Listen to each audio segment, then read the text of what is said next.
오늘 영상에서 말씀드리고 싶은 포인트는 첫 번째로는 개인적으로 내일부터는 상승장이 될 거라고 생각하는 이유에 대해서 말씀을 드릴 겁니다. 그리고 잘하면 일주일 안에 전고점을 뚫고 날아갈 수 있다고 생각을 합니다. 두 번째로는 개인적으로 개별 종목 쪽에서 트레이딩을 해도 괜찮겠다라고도 생각을 합니다. 왜 이런 식의 생각을 가지게 되었는지에 대해서 말씀을 드리면서 특히나 여러분들이 가지고 있는 AI 버블 우려에 대해서도 제가 생각하는 답변에 대해서 말씀드리도록 하겠습니다. 우선 오늘 내용들을 알기 위해서는 제가 3주 전에 최근 시황 흐름에 대해서 말씀드린 게 있었습니다. 증시가 6,600포인트에서 7,000포인트까지는 금리 인하라는 재료들이 나와주면 거의 7,000포인트 가까이 반등할 수 있다라고 말씀을 드렸었고요. 그리고 이 7,000포인트를 제대로 돌파하기 위해서는 AI가 버블이 아니라는 재료가 필요하다라고 말씀을 드렸습니다. 이게 제가 3주 전에 올렸던 영상이었던 거예요. 자, 그리고 지금 흐름들은 어떻게 되고 있느냐? 정확히 금리 인하라고 하는 이 호재가 터지니까 거의 7,000포인트에 딱 도달을 했었어요. 근데 이 구간에서 주가가 추가적으로 상승하기 위해서는 AI가 버블이 아니라는 재료가 필요했던 거예요. 자, 그런데 문제가 생겼던 것은 이 AI가 버블이 아니라는 증거가 필요했는데 마침 12일 날에 브로드컴의 실적 쇼크가 발생을 하면서 주가가 흘러내리기 시작했어요. 그리고 최근에 소비자 물가 지수가 호재가 뜨면서 반등에 성공했었고요. 오라클에서도 개별 종목 이슈에서의 호재가 뜨면서 반등에 성공했던 거예요. 자, 그러면 지금 이 흐름들 속에서 지금 주가가 전고점을 돌파하지 못했던 가장 핵심 이유는요, 사실상 브로드컴 이슈가 가장 컸던 거예요. 자, 그러면 지금 시장에서는 이 브로드컴의 실적을 보고 무엇을 우려를 하고 있었는지를 이해를 해야겠죠. 다시 한 번 더, 브로드컴 실적 이슈 이후부터 증시가 하락하기 시작했었는데 대체 시장에서는 이 브로드컴을 가지고 어떻게 해석을 하고 있었는지를 이해를 하자고요. 자, 이를 위해서 우리가 중요하게 바라봐야 될 거는 지금 시장이 두려워하는 것에 대해서 이해를 하셔야 되는 거예요. 지금 시장이 두려워하는 게 뭐냐면요, AI 반도체가 공급 과잉이 될 수가 있다는 거예요. 그러니까 데이터 센터를 과잉 투자를 하게 되고 나서 나중에 이 수요가 부족해지는 거예요. 자, 그러면 지금 데이터 센터는 대출까지 받아가지고 투자를 한 상태예요. 대출까지 받아서 투자를 했는데 수요가 없는 거예요. 수요가 없어져 버리게 되면요, 반도체 시장은 거의 장기 침체가 오게 됩니다. 그러니까 데이터 센터를 지었던 모든 기업들은 사실상 장기 침체가 올 수도 있는 상태인 거예요. 자, 그러면 이번에 있었던 이 브로드컴이라고 하는 회사는 뭘 만드는 회사냐면요, 맞춤형 반도체를 만드는 회사였던 거예요. 이 맞춤형 반도체를 만드는 회사인데 만약에 AI 데이터 센터가 만약에 더 이상 과잉 투자해가지고 나중에 이 데이터 센터를 안 지을 거예요 라고 하는 이 이슈가 뜬다면 맞춤형 반도체 거의 못 짓게 되면서 반도체들 안 팔린다라고 하면서 주가가 폭락할 수 있는 거잖아요. 그리고 실제로 이런 트렌드를 읽었다면 브로드컴이 실적 쇼크가 나타나면서 마이너스 거의 11%가 찍히고 거의 20% 가까이 하락한 게 이게 이해가 될 수는 있는 거죠. 근데 핵심은 뭐냐면 지금 브로드컴 이번에 실적 쇼크가 나왔다는 거 있죠.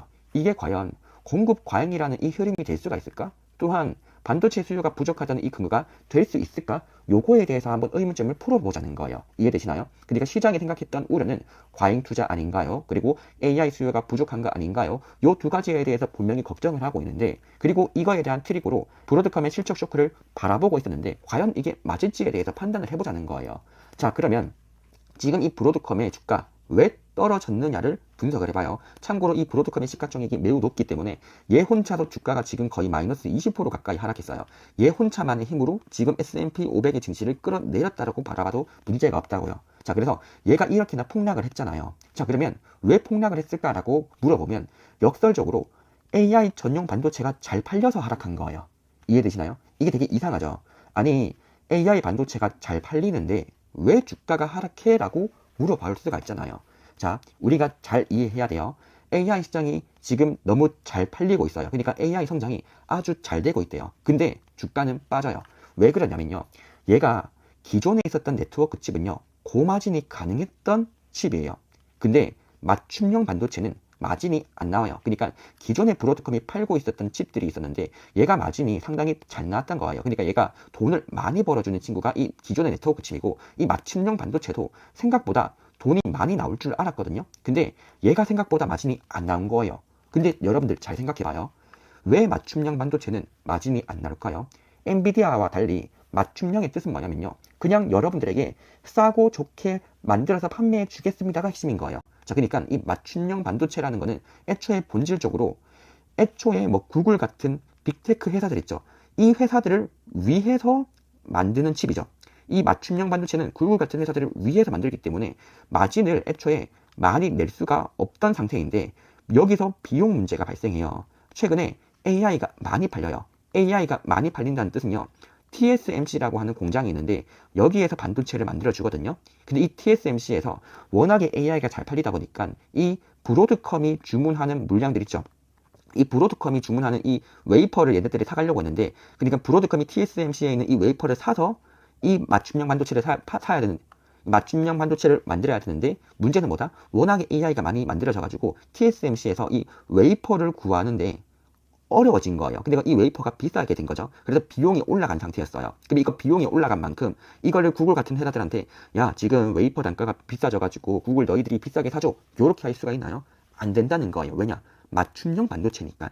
이해되시죠? 맞춤형 반도체는 저렴하게 판매를 하려고 했던 건데 웨이퍼 단가가 비싸져가지고 가격을 올려버리겠다? 여기 안 된다는 거죠. 그래서 비용이 조금 올라간 상태에서 최근에 HBM이라고 있죠. HBM이라고 해가지고 이 하이닉스에서 만드는 이거 가격도 많이 올라가 버렸잖아요. 그러니까 비용 압박이 생각보다 강해지면서 지금 브로드컴에서 이 마진이 별로 안 나왔다는 거예요. 지금 이 이슈가 뜨니까 지금 브로드컴에서 주가가 하락한 거예요. 자, 그러면 우리 잘 생각을 해보시죠. 지금 핵심 포인트는요. AI 시장이 정말 좋아가지고 나온 역설적인 상태인 거예요. AI가 너무 좋다 보니까 마진이 안 나올 수 있는 게 맞춤형 반도체 시장이었고, 시장에서는 놀랍게도 이 맞춤형 반도체에서 생각보다 마진이 적게 나오네 라고 하면서 이 주가가 크게 하락했던 포인트가 지금의 흐름이었던 겁니다. 이해가 되시죠? 자, 그러면 요 내용에 대해서 이제 이해를 하면요. 아주 간단해요. 사실상 지금 브로드컴의 실적 발표 자체는요. AI는 버블이 아니다라고 하는 증거가 될 수가 있는 재료였던 건데, 이게 개별 기업 단에서는 치명적인 악재가 될 수가 있었던 거죠. 마진이 하락한다는 이슈 때문에. 그래서 이 맞춤형 반도체라고 하는 이 특징 자체가 맞춤으로 저렴하게 판매하다 보니까 마진이 생각보다 덜 나오는데, 여기서 최근에 TSMC에서의 이 웨이퍼 단가 상승과 SK 하이닉스의 HBM이 비싸진다는 이슈들, 요거 두 가지들이 합쳐지면서 향후에 맞춤형 반도체 마진이 낮아질 수 있습니다라고 하는 재료가 뜨면서 하락하게 된 거예요.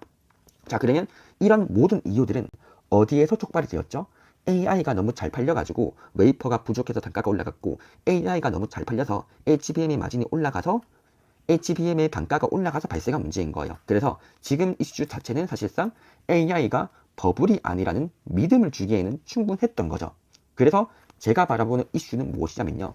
지금까지 결국 개별 기업단에서 특히나 브로드컴이라고 하는 이 친구가 시가총액이 상당히 높았던 친구가 20% 가까이 하락하면서 지금 주가가 하락했던 건데, 이 친구가 이제는 주가가 충분히 하락해주면서 강력한 지지 라인에 도달했어요. 그러니까 지금까지 증시의 하방을 만들어냈던 브로드컴의 주가가 적당한 지지 라인들에 안착을 해줬기 때문에 지금 구간에서는 추가적인 브로드컴의 하락폭은 제한이 될 거고, 그러면 이 친구의 추가적인 하락폭이 제한이 된다면 나머지들, 이제 뭐 엔비디아나 아니면 구글이나 여러 가지 나머지 기업들 있죠. 요런 친구들에서의 모멘텀들이 다시 올라간다라고 한다면 주가가 상승할 수 있는 거죠. 그리고 브로드컴도 많이 하락했다 보니까 이 친구가 올라가도 상승 랠리가 되는 거고요.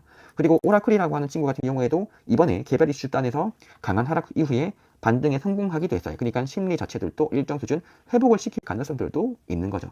자, 그러면 제가 바라보는 뷰는 뭐냐면요. 지금 같은 구간이다라고 한다면 개인적으로 브로드컴 매매하기 무섭기도 하고 오라클 매매하기 무섭기도 할 거예요. 근데 다르게 말해서는 이 브로드컴 같은 경우에는 사실상 330달러 있죠. 요거를 기준점으로 해서 손절 라인 잡고 매매해도 괜찮은 구간이에요. 그러니까 요 친구가 무서운 거니 인정을 해요. 뭐 예를 들어서 마진이 뭐 낮게 나와서 폭락할 수도 있긴 한데, 지금 이런 트레이딩을 하는 사람들 입장을 봐봐요. 저같이 트레이딩을 하는 사람들 입장에서는요, 브로드컴 같은 경우에는 330달러 정도, 그러니까 327달러를 손절 라인으로 잡고 매매를 해도 되는 구간들이에요. 그러면 이런 구간들에서 일단 매수세가 들어오기 좋은 구간이고, 매수세가 들어온다면 주가는 랠리가 이어질 수가 있다고요. 그리고 지금 오라클 같은 경우에도 제가 차트가 안 보일 수도 있는데 지금 보이시는 이런 지지 라인들 있죠. 그러니까 이 라인들을 지금 이탈하지 않고 올라온다면요, 얘도 지금 정확히 강력했던 이 저항 라인들이 뚫으면서 요게 지지 라인이 되는 구간들이에요. 그러니까 트레이딩을 하는 사람들 입장에서 지금 같은 구간은 그냥 손절 라인 잡고 매매하기 좋은 구간이, 매수세가 들어오기 좋은 구간이 되고 있는 게 지금 같은 흐름들이라고요. 그리고 게다가 지금 본질적으로는 AI 모멘텀이 나쁘지 않네라고 하는 것들도 역설적으로 알게 되었고, 이런 관점에서 마이크론의 주가 같은 경우에는 되게 날라갔던 포인트가 되는 거죠. 자, 그래서 제가 바라보는 관점에서 지금 같은 흐름들이라면 트레이더들 입장에서도 지금 매매하기 괜찮은 방점들이고, 그리고 반등을 성공을 한다라고 한다면 투자 심리들도 개선이 되면서 랠리가 이어지지 않을까라고 생각을 하는 거죠. 그리고 이런 상태라면 내일부터는 국내 반도체들도 상승하지 않을까라고 생각을 해서 개인적으로 단기 트레이딩, 그러니까 손절 라인을 대략적으로 마이너스 3에서 5%밖에 안 되다 보니까 브로드컴 정도를 매매를 하면서, 브로드컴은 327달러를 손절 라인으로 잡고 매매를 한다면 어느 정도 리스크 대비 수익률들은 괜찮지 않을까 싶어서 한번 영상들을 올려봤고, 이런 식의 매크로 환경이다라고 한다면 증시가 상승 랠리가 이어질 수 있는 흐름들이 아닐까라고 생각을 하는 거죠. 그리고 뭐 수익이 난다면 여러분들도 멤버십 가입도 해줄 수 있다 보니까 이런 식의 코멘트들을 한번 말씀드려봤던 거예요. 그런데 이거는 단기적인 관점이죠. 그래서 조금 중장기적인 관점들을 바라보시는 분들을 위해서 제 생각들을 말씀을 드리자면요, AI 버블은 총 4단계가 있거든요. 첫 번째 단계는 뭐냐면요, 가치평가를 못해서 고평가를 넘어서 버블까지 돼야 돼요. 그러니까 가치평가를 못하는 새로운 성장 산업이 등장해야 되는 거예요. 그래야지 주가가 10,000%, 100,000%가 올라가더라도 가치평가를 못하기 때문에 야, 이거 미래에는 충분히 실적 얻을 수 있어 라고 주장할 수가 있는 거예요. 가치평가를 못하기 때문에 고평가를 넘어서 버블까지 되는 거죠. 두 번째로는요, 대출을 많이 받아서 투자를 해야 돼요. 근데 여기서 본질이 뭐냐면요, 투자를 많이 한다는 뜻은요, 이게 대박이 날 수도 있고 아니면 망할 수도 있어요. 그러니까 호재와 악재가 공존하는 게 대출 받아서 투자할 때예요. 근데 시장은요, 버블은 언제 발생하냐면 분명히 호재와 악재가 공존을 하는데 사람들이 호재만 반영을 할 때 버블이 발생하는 거예요. 이해되시죠? 버블은 언제 발생하냐면 사람들이 호재와 악재가 공존하는 상태에서 낙관적인 시나리오를 다 반영을 할 때만 버블이 발생을 하는 거고, 그리고 버블이 발생한다고 해서 반드시 폭락하는 게 아니에요. 폭락은 언제 하냐면 이렇게 버블은 계속 이어지다가 어떤 낙관적 시나리오를 깰 수 있는 악재가 등장해야지 폭락하는 거예요. 자, 그러면 지금 구간에서 낙관적 시나리오를 깰 수 있는 악재가 등장했나요? 일부 사람들은 브로드컴 실적 봐라, 내년에 마진 떨어지는 거 아니냐라고 하면서 매도를 주장하지만요, 이번에 여러분들이 공부를 했다시피 브로드컴의 실적 자체의 본질은요, AI가 낙관적이다라고 하는 시나리오를 조금 더 부각시킬 수 있는 재료였던 거예요. 그렇다면 지금 구간에서 사람들은 어디에서 어디로 움직일 거냐?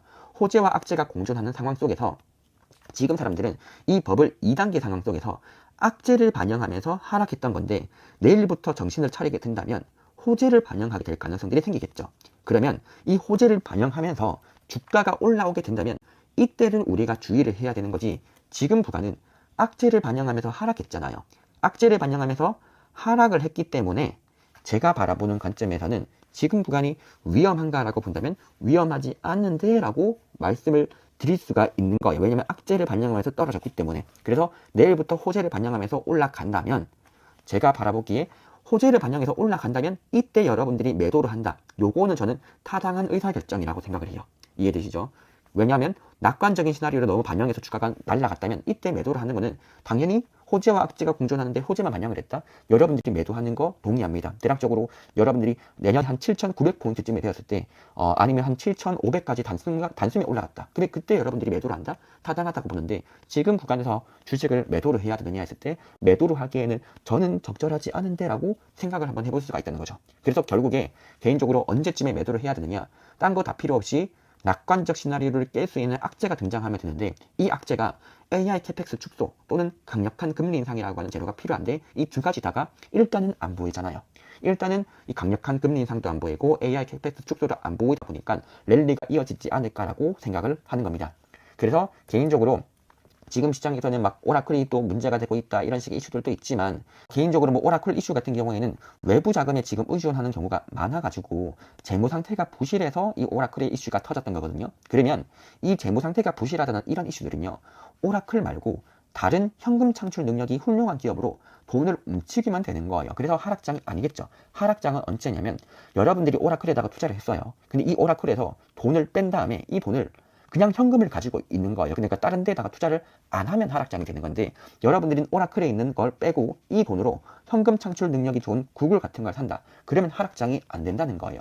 즉 제가 보기에 지금 핵심 포인트가 AI가 과잉 투자 상황만 아니라면요, AI 랠리는 이어진다는 거죠. 그리고 많은 사람들이 걱정했던 게 오라클을 봐라, 지금 대출 너무 많이 투자하는 거 아니냐라고 했지만, 지금 오라클 같은 경우에는 개별적인 재무 리스크 단에서의 하락하는 포인트가 꽤 컸지 않을까라고 바라보고, 이 오라클 H가 시장 전체를 흔들까라고 바라본다면 그거는 조금 어렵지 않을까라고 생각을 하는 거죠. 물론 다르게 해석해도 충분해요. 그러니까 비관론을 바라보는 사람들의 주장도 틀린 게 아닌 게, 오라클 입장에서 외부 자금에 의존을 하고 있지만 다른 기업들도 비슷하게 외부 자금에 의존을 하고 있잖아요. 그래서 이런 재무 리스크가 다 같이 터진다라고 주장을 한다면 그 주장이 틀린 건 아니에요. 근데 제가 바라보기에는 이런 대출 같은 고려들도 다 해봤을 때 재무 리스크가 터지려면요, 금리가 갑자기 큰 폭으로 상승하는 그런 악재들이 터져줘야 돼요. 그러면 여러분들이 걱정을 하면서 이거 재무 리스크 터질 수 있다, 우리 주의하자라고 하는 거는 타당하다. 근데 그런 식의 매크로 환경들은 아직은 발생하지 않고 있었고, 그리고 그런 흐름들이 보인다면 저는 하루 단위로 실시간으로 매도를 할 수도 있기 때문에 저는 이 리스크를, 그러니까 두 번째 리스크 있죠, 저는 지금 뭘 바라보냐면 요 두 번째 리스크 같은 경우에는 개인적으로 실시간으로 리스크를 회피할 수 있다라고 보는 거예요. 왜냐, 저는 매일마다 매크로를 바라보는 상태에서 이 재무 리스크가 흔들리는 이 시점은 금리가 폭등할 때인데, 요거들은 제가 매일마다 매크로를 보다 보니까 요런 흐름들이 보이면 요런 오라클 같은 기업들 있죠, 요거를 빠르게 매도를 하고 현금 흐름이 충분한 구글 같은 기업을 담으면 되는 거예요. 그리고 여러분들이 이 두 번째 이슈가 무섭다면요, 그냥 현금 창출 능력이 훌륭한 기업들을 사면 되는 거예요. 이해되시죠? 그래서 본질적으로는 요게 하락장을 만들기보다는 그냥 다른 종목들로 쏠림이 발생하는 재료이기 때문에 이게 본질적인 하락장은 아니다라고 바라보는 게 제 개인적인 관점입니다. 그래서 이런 내용들에 대해서 제가 한번 말씀드려봤고요. 개인적으로 제가 최근에 영상들을 못 올렸다라고 한다면 사실상 멤버십 영상들만 계속 찍고 있었어요. 26년도 투자 전략들을 많이 세워야 됐기 때문에 제가 이번에 26년도 투자 전략들 거의 다 올려놨습니다. 큰 그림들을 다 올려놨고요. 산업별 주요 섹터가 4가지 정도, 그리고 채권은 어떤 시기로 매매를 할 건지, 언제쯤에 채권 숏, 언제쯤에 채권 매수를 할 건지, 그리고 주식의 비중들에 대해서 왜 얼마 정도를 가지고 가는지, 이 주식 비중들을 설정하는 게 중요한데, 저의 투자 철학에 대해서 말씀을 드리면서 베타라고 하는 개념을 통해서 우리가 주식 포트폴리오에서의 비중을 어느 정도로 가지고 가면 시장 스윙들은 충분히 따라가면서 하락할 때는 손실들을 크게 제어할 수 있는지, 이런 내용에 대해서도 말씀드렸다 보니까 이런 것들 참고로 하셔가지고 여러분들이 매매를 하시면 도움이 되지 않을까라고 생각을 합니다. 그리고 최근에 뭐 수익을 보셔가지고 멤버십 가입하신 분들도 꽤 있으신데 이런 기초적인 내용들 위주로 해가지고 최근 흐름들을 천천히 읽어보시면 도움이 되지 않을까 싶고요. 과거 영상들은 뭐 봐야 될지 모르겠다라고 하신다면 그냥 지금 올라오는 것들만 잘 보세요. 제가 올해 같은 경우는 마인드업 세팅부터 해가지고 천천히 여러분들이 최대한 이해하기 쉽게 올려드릴게요. 기존에 제가 올려드렸던 내용들이 조금 어렵다라고 하는 피드백들이 좀 있었거든요. 그래서 조금 쉬우면서도 그래도 중요한 내용까지 갈 수 있도록 제가 리뉴얼을 해서 조금 말씀드려보도록 하겠습니다. 이상으로 오늘 영상은 여기서 마치도록 하고요. 개인적으로 제 전망이 대략적으로 일주일 정도가 남았는데, 이 일주일 뒤에 과연 7,000포인트가 될 건지 요것도 함께 지켜보면 재밌지 않을까 생각을 합니다. 이상으로 오늘 영상은 여기서 마치도록 하겠습니다.